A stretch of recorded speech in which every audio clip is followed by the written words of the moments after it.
తెలంగాణ రాజకీయ తెరపై ఇప్పుడు Malla Reddy mark mind game, Rajagopal Reddy mark rebel game ఆసక్తికర మలుపులు తిరుగుతున్నాయి. అధికారంలో ఉన్నప్పుడు ఒక వెలుగు వెలిగిన మల్లారెడ్డి ఇప్పుడు ప్రతిపక్షంలో ఉంటూ తన వ్యాపార సామ్రాజ్యాన్ని కాపాడుకునేందుకు ట్రిపుల్ రైట్ చేస్తున్నారు. అటు కాంగ్రెస్, ఇటు బీజేపీ, మధ్యలో బీఆర్ఎస్, ఇలా మూడు వైపులా తనదైన శైలిలో టచ్లో ఉంటూ రాజకీయాల్లో పక్కా బిజినెస్ వ్యూహాన్ని అమలు చేస్తున్నారు.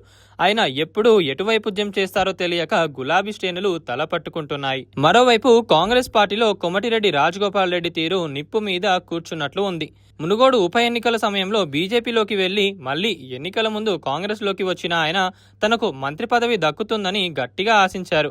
అయితే సామాజిక సమీకరణలు మరియు ఆయన సొంత సోదరుడు కోమటిరెడ్డి వెంకటరెడ్డి ఇప్పటికే మంత్రివర్గంలో ఉండడంతో రాజగోపాల్ రెడ్డికి మొండి చేయి ఎదురైంది.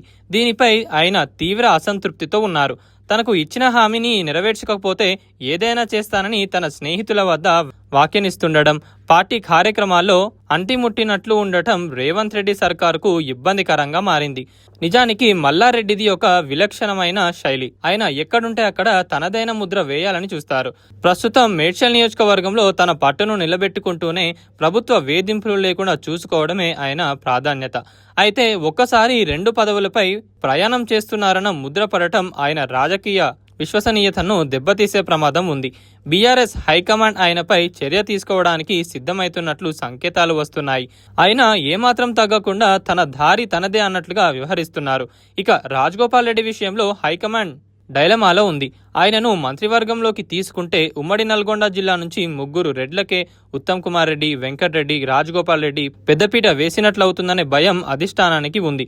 కానీ రాజగోపాల్ రెడ్డి దూకుడును అదుపు చేయకపోతే అది ప్రభుత్వంపైనే ప్రభావం చూపుతుందని కొందరు సీనియర్లు హెచ్చరిస్తున్నారు. పదవి ఇవ్వకపోతే మళ్లీ బీజేపీ వైపు చూస్తారని సంకేతాలు కూడా కాంగ్రెస్ ను ఆందోళనకు గురిచేస్తున్నాయి. మల్లారెడ్డి గెలుపు గుర్రం కోసం వేటాడుతుంటే రాజగోపాల్ రెడ్డి మాత్రం మంత్రి పదవి కోసం పోరాడుతున్నారు. వీరిద్దరు వ్యక్తిగత రాజకీయ ఆకాంక్షలు ఆయా పార్టీ క్రమశిక్షణకు సవాలుగా మారాయి.